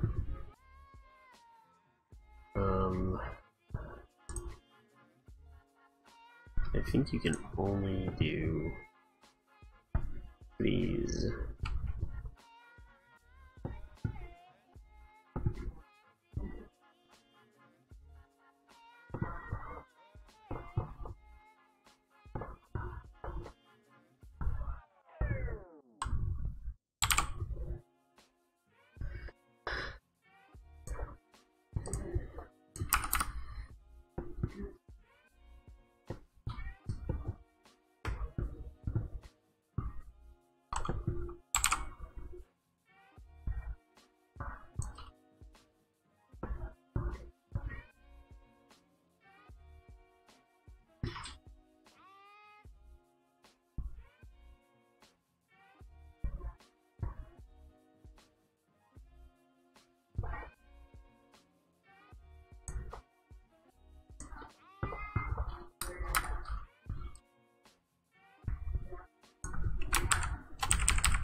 Will do.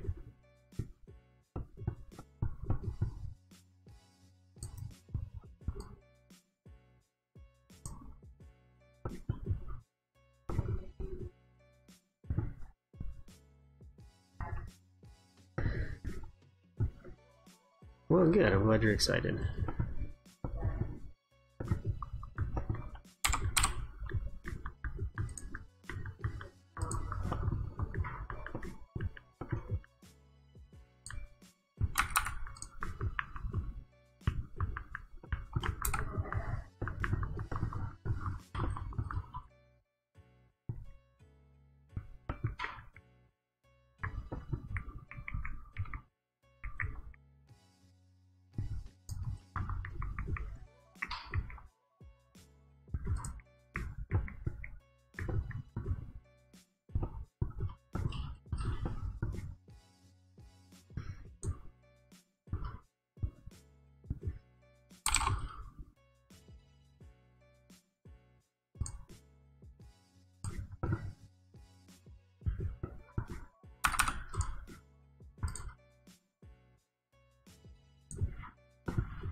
I unfortunately do not get to play as much. I used to play in an adult league, but I don't really have the time to play as much anymore, which I really hate.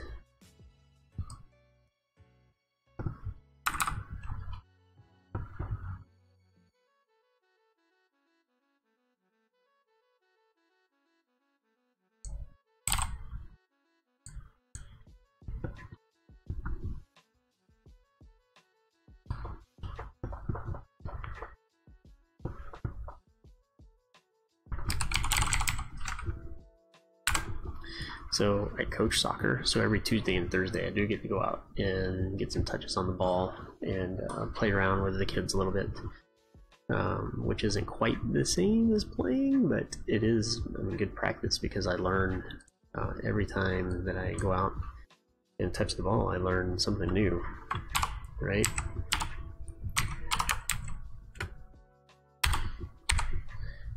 Foot 5.5 inches plus 6 foot. Should be 12 feet total.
Oh.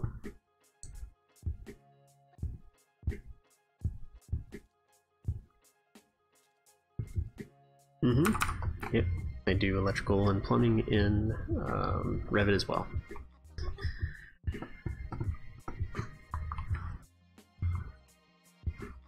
They're actually, the modeling, I actually enjoy that. I used to do that for a company, freelance. I would put their drawings into Revit. 3 feet. So close.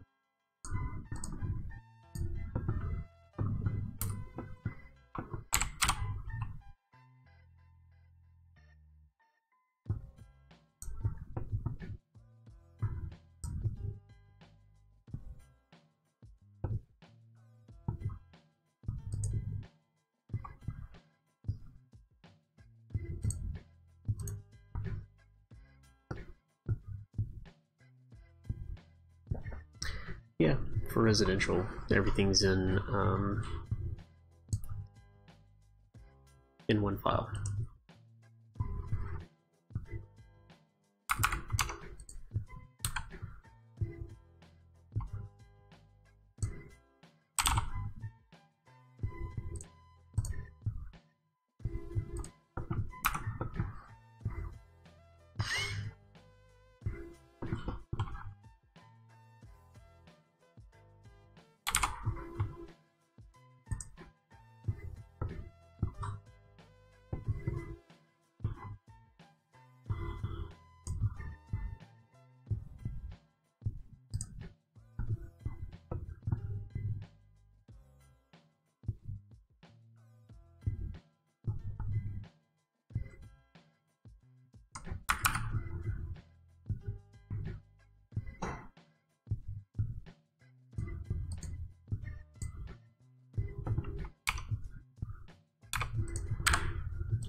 1, 2, 3, 4, 5, 6, 7, 8.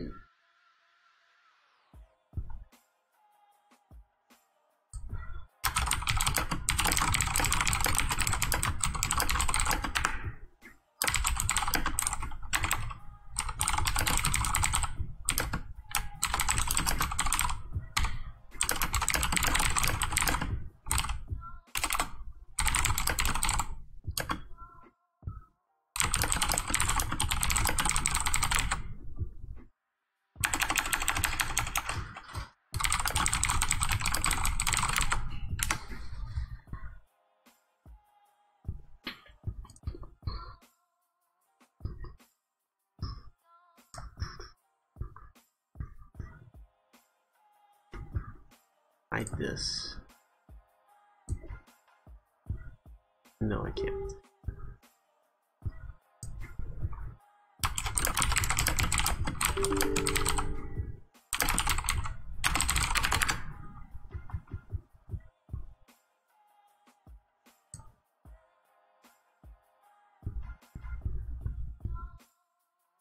There it is. I moved it, and then I couldn't find it. So I think that's all these dimensions. I think I've got them all. Okay.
Oh, wait a second. Let's make sure that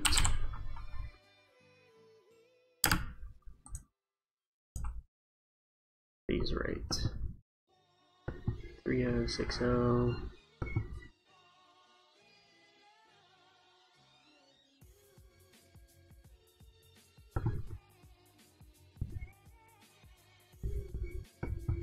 What is it? HH?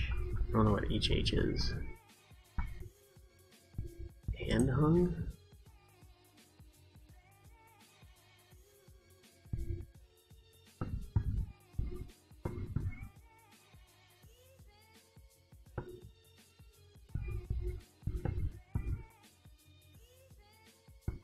General symbols. Shelves, window symbols. SH, single hung. There's no note for HH.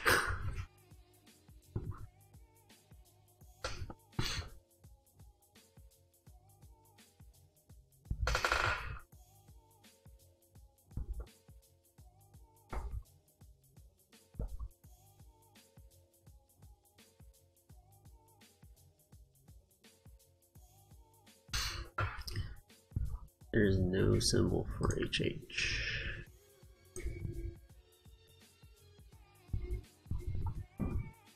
Well, now that says, oh wait, head height. Okay. Windows.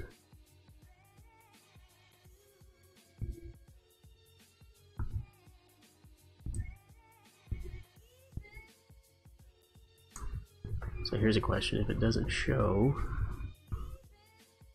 what it is, then what is it? Just lots and lots of typing. Lots and lots of typing. I have always been a fast typer. Single hung. Single hung.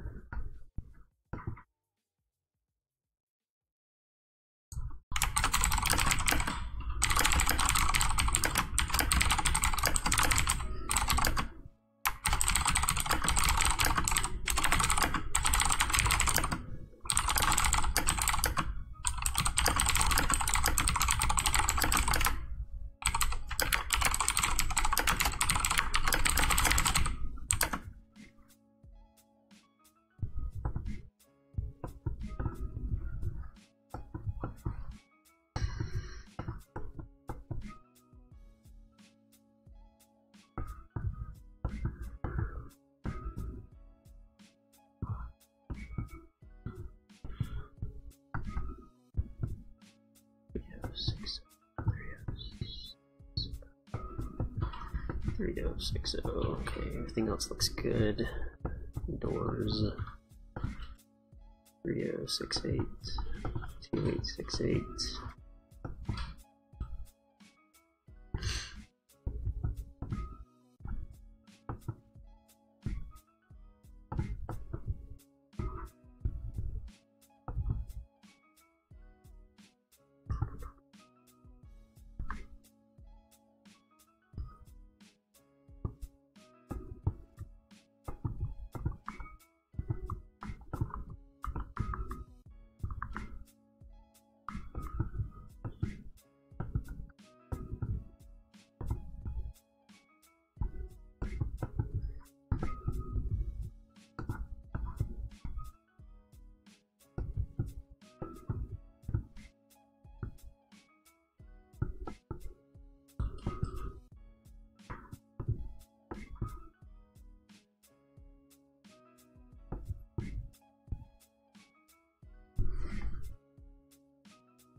Yeah, I don't know. Well, this isn't plotted, this is the DWG, so...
Hmm.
Sometimes I work on Saturday, but no, it's not a normal work day.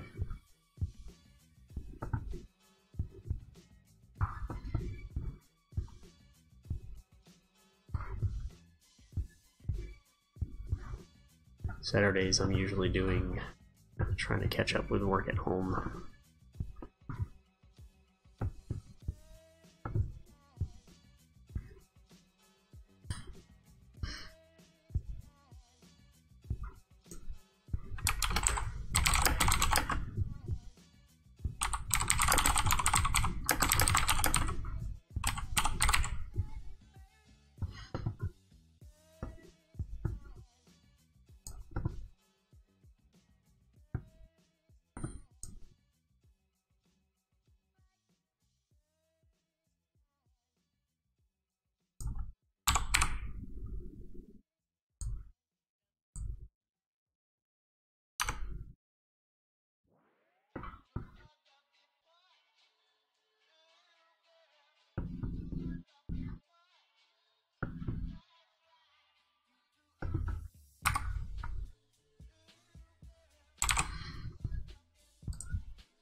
Right?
Take care.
What is going on?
Hmm.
you used to work on the check house.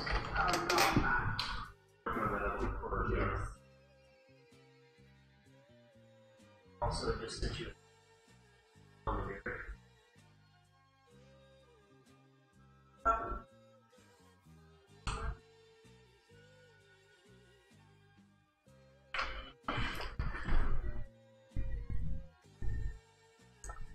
I wanted to check and see if you could look at that to-do.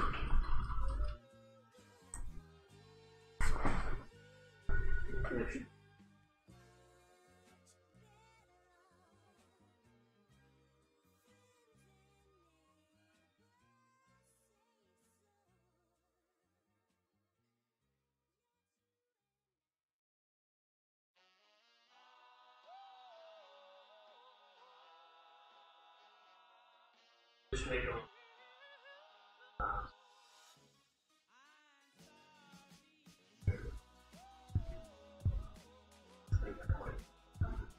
So use one. See this. Use this to get out without having a select it. Comes in or kind of click on highlighter. See if you can a little bit better. So that helps. Right?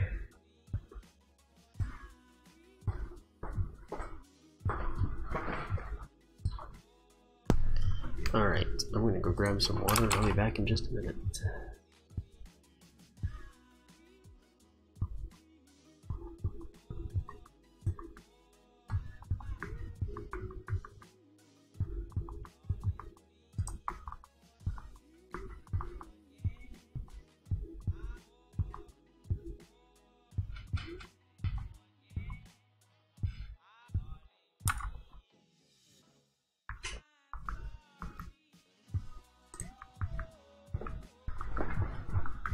Oh, I should save that.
In fact, Courtney, I don't know. Did Jerome give you a deadline for that? Go ahead. Yeah, I was just. Right. So, I don't know if this helps a lot or not. And you can see also got information, a lot of other stuff.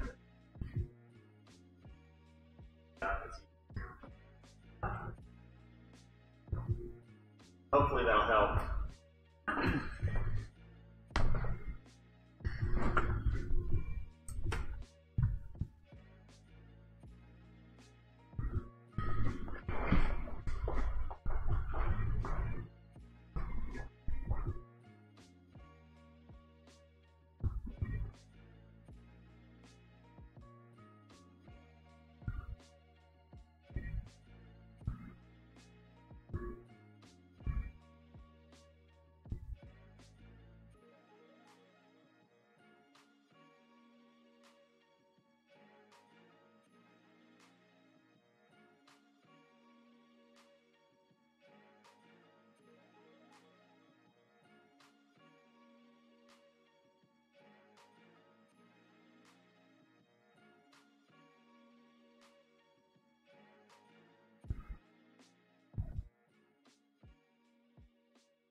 What's going on with this wall?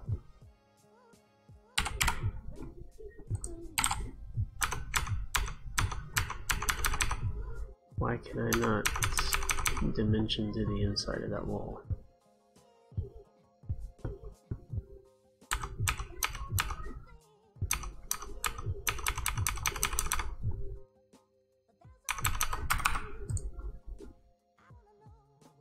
I don't understand.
Let's make this.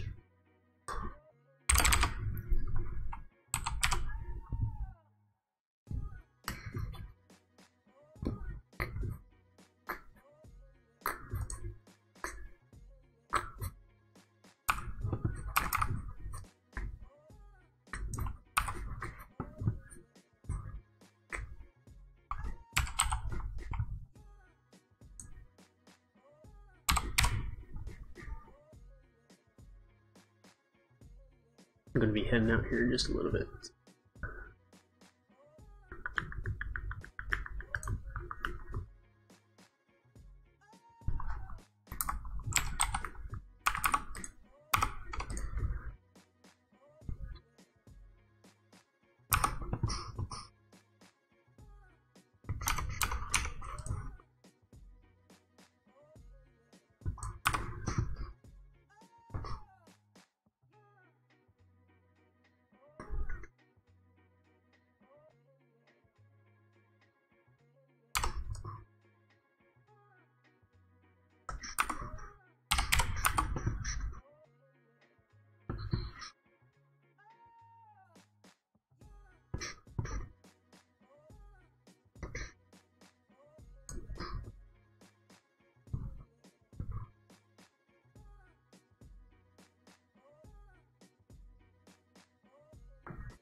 Let's make this more like,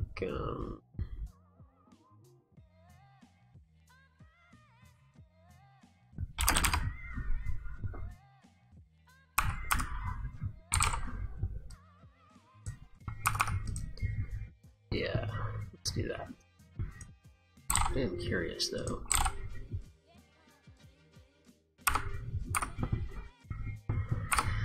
that'll be fine.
That can't be right.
So if you were watching a little bit earlier, you saw I converted a bunch of dimensions to a type that showed poor dimensions like this. And that's kind of the stuff that I'm trying to avoid. Now some places you can't avoid it, like here where you've got an angle. Things like that you really just can't avoid it. So I use rounding dimensions in those places, but everything else I try to make sure is spot on.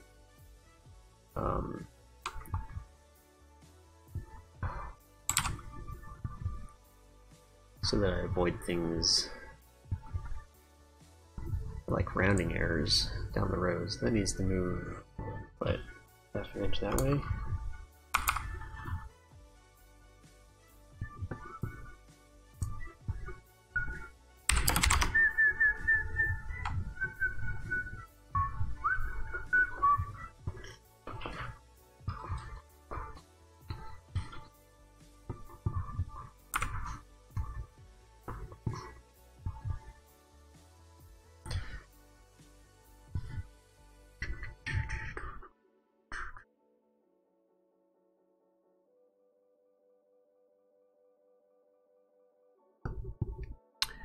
I'm almost wondering, no, I think I'd leave this the way it is.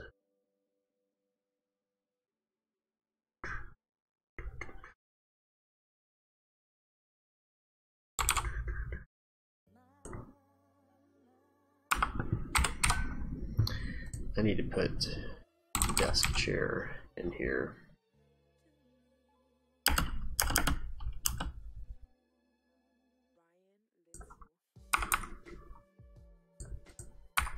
So that we can kind of see how that space works. It looks like it's fine.